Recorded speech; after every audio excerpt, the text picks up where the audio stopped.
add the S. That's East Los Angeles. Relax, kids, Mescalito bout to handle. So Mescal, I know you're an artist that's always with the pen and paper, and you're also in the lab. We're in your lab right now, and I was listening to some music. I know I'm not asking you to release it right now, but man, the beats are just to another level. How many tries does it take before you put something together? I don't know. Sometimes the song will feel so good. Yeah. You almost want to get out of its way. Yeah, you know, it sounds dope. But don't overdo it, you know? And then there's other songs that take a minute where things aren't maybe not sounding right, or they sound good, but they just need that extra attention. Right. Some of the stuff right now, since being in a new space, I've been able to just create, and it feels great. For other songs that I have in my catalog, they might have taken months and really thought through for the full idea and concept of a track. But yeah. Is there a way that you can play just a little bit beat of one of the ones from before? Yeah. But this one's a brand new track with Nug Life. He's my homie from the Valley.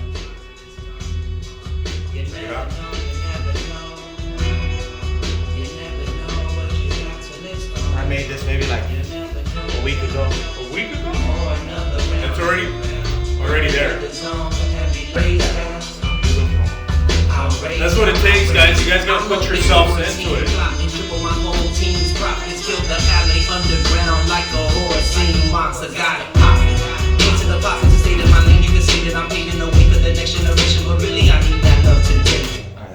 Yeah, bro, that thing is sick. I can just hear it in the cars bumping. I'm a big car guy and I love sounds, and when I hear a beat that just bumps, I can group to this one, cruising or even jamming. And I have so much love for the cruising culture, and like they've adopted me in many ways just from being where I'm from and the music that I make. I didn't even necessarily mean for it to happen. Right. Although it's almost so obvious. Yeah. Someone may want their music to be bumped by car clubs and cruising nights, but it may not happen, you know? Right. And for me, I just made the music that comes from the area, kind of like from our background, you know?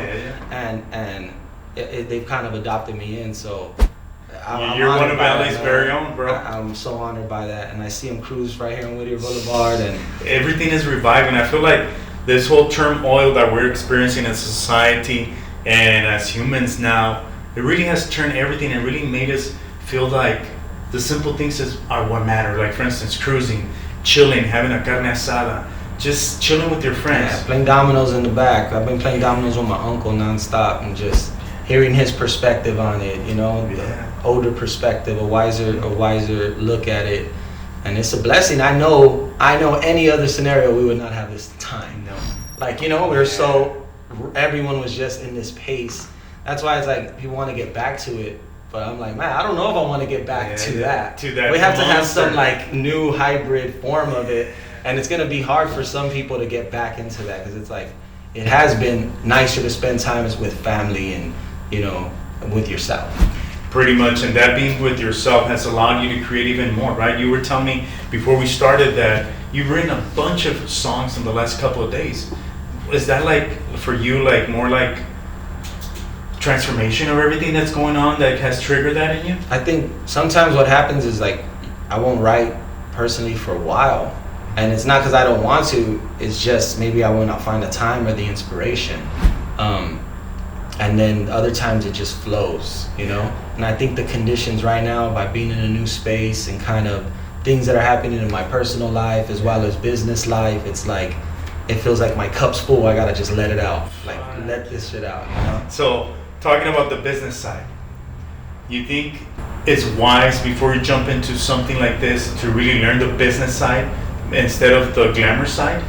Yeah, definitely, especially nowadays. You know, anyone out there, any younger artists, like you're gonna have so many opportunities at your fingertips that other artists previously just didn't have. It's just become so much easier to create your own song, distribute your own song, learn your own art, learn every aspect of it and put it out 100% on your own.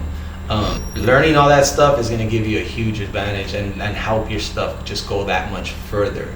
Then once you're getting up there, you can then get the attraction of a record label or other business minds to go and invest in you and to bring help you you up out. even more. Yeah, exactly. That's kind of where I find myself right now. Do you find yourself being that person in the next 5 years, being that parent house that produces young talent and mentors them and allows them to be themselves while you're taking your game to another level as well? Yeah, absolutely. Like that's been one of my like goals for a while. All in due time. I know that myself and my music, I still have a long way to go. But at the same time, every skill and thing I've learned along the way, I've taught it to my homies. But also, I've just been taking little notes and trying to fine tune it where I could help someone else and be like, look, let me help you cut these lines that took me years to understand. And because the process, all them failures, they add up, and before you know it, you're just so much more efficient and better at what you do. You're sharpened. It's just, exactly. Yeah. So you don't have a problem showing anybody, because there's a lot of people out there in any business that are kind of like iffy about, it's a secret, don't get near me, no. And right here, you're giving us exclusive jams. We're in your house, your production house. As I look at it, I mean, you opened the door for us, and to me, allowing people to come into your space is a very private experience, and I thank you for that. But for you, it's not a problem then, letting people get in and thanks, because I just grew up with so much family around, and I always let people in. I really am. I'm like that. And at the same time, passion. I've always been drawn to passion, passionate people. You move mountains with that, right? Just with the vibe, with the energy. So there's times where just individuals have pumped me up, and I'm like, yeah, let's do it. Like, I'm gonna ride your energy, because I know that that's the thing that won't be defeated. Because you're gonna hit bumps in the road. You're gonna have obviously failures or things that didn't do as well as you thought. But the thing that's always gonna push you through is that energy, that good energy, and that passion for it. You'll be good. That's your signature, right? Yep.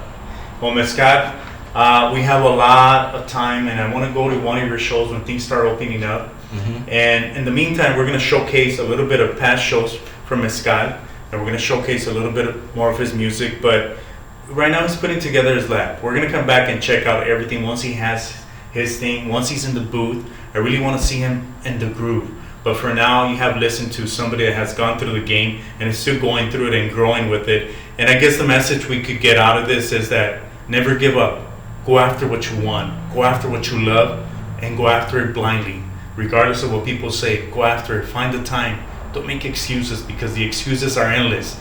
Make action and make it happen, because that's your signature at the end of the day, and that's your legacy. Mescal, muchas gracias, carnal. Couldn't have said it better myself, bro. No, Thank you so much. Thank you for allowing us to be in your space, Mescal. This is a sacred ground, and especially you that you're watching right now, hopefully you have the time to make your special ground in whatever you do, whether it's cooking, whether it's polishing a car, whether it's jumping in a pool and you want to videotape it. Right now's the time. Times have changed. Let's evolve together. Awesome. Peace.